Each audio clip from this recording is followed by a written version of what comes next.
Hello, my name is Alexey Matveev, and in this video we'll continue to talk about Prometheus Exporter Pro version 3 and higher, and we will talk again about adding your custom metrics. This time I will tell you how you can add your custom request metrics. Out of the box we have request metrics. I will show you how it works. For example, if we have a look at our metrics, you will see here Jira request duration on path metric.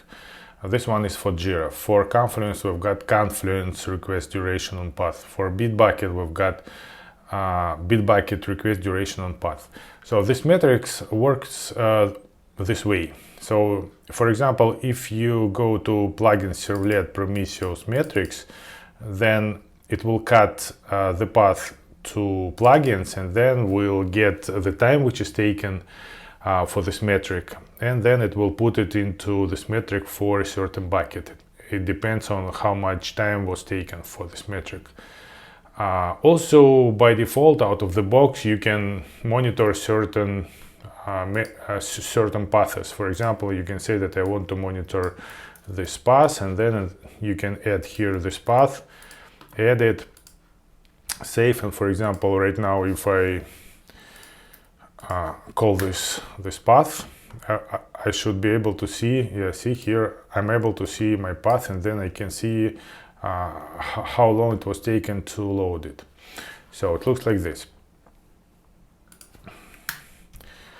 You see right now I updated it, and then I can see that I have one request, and it took 0.25 seconds.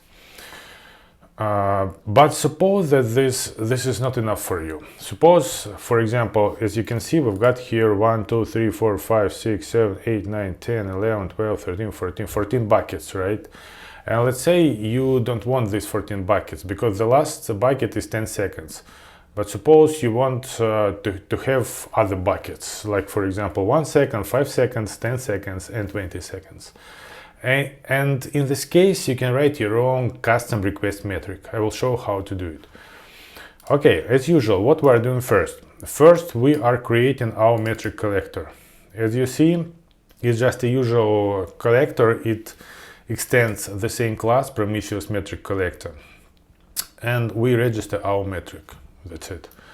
Then you register this collector in Atlassian plugin.xml. Here it is, and you see right now I'm using Prometheus request metric.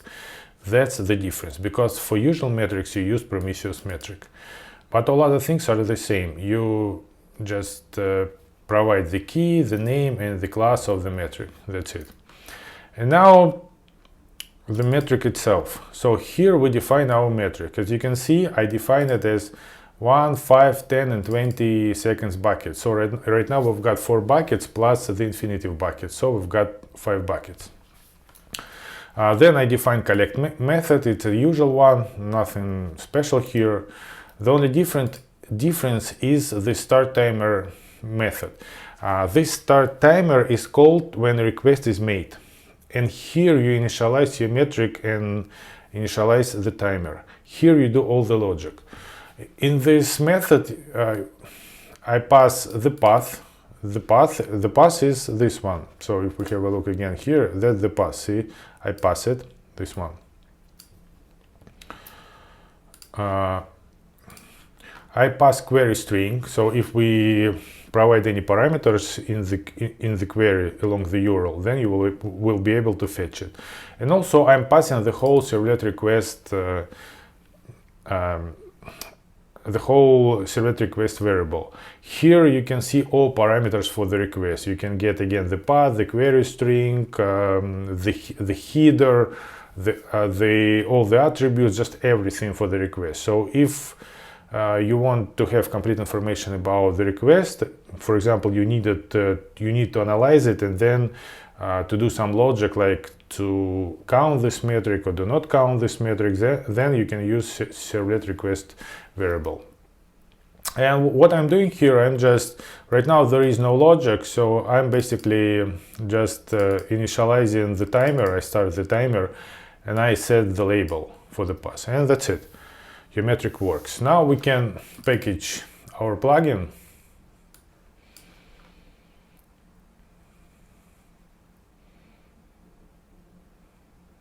Okay, it's packaged. And now we can install our plugin over here. Let's try. Upload. We choose our plugin. Yeah, this one. Upload. And now, after the plugin is installed, if we go, for example, to our metrics, here it is, right here, then we should be able to see our metric. How did we call it? We call it simple request metric. Let's try to look for it. And now you see I've got this metric. Right now I put the whole path. I don't cut anything. That's why you can see the whole path to your endpoint. And now you can see that we've got only 5 buckets: 1 second, 5 second, 10 second, 20, and infinitive. And that's how you can write your own request metric. So if the default behavior is not enough for you, then write your own metric and do whatever you want. Thank you for watching. Bye bye.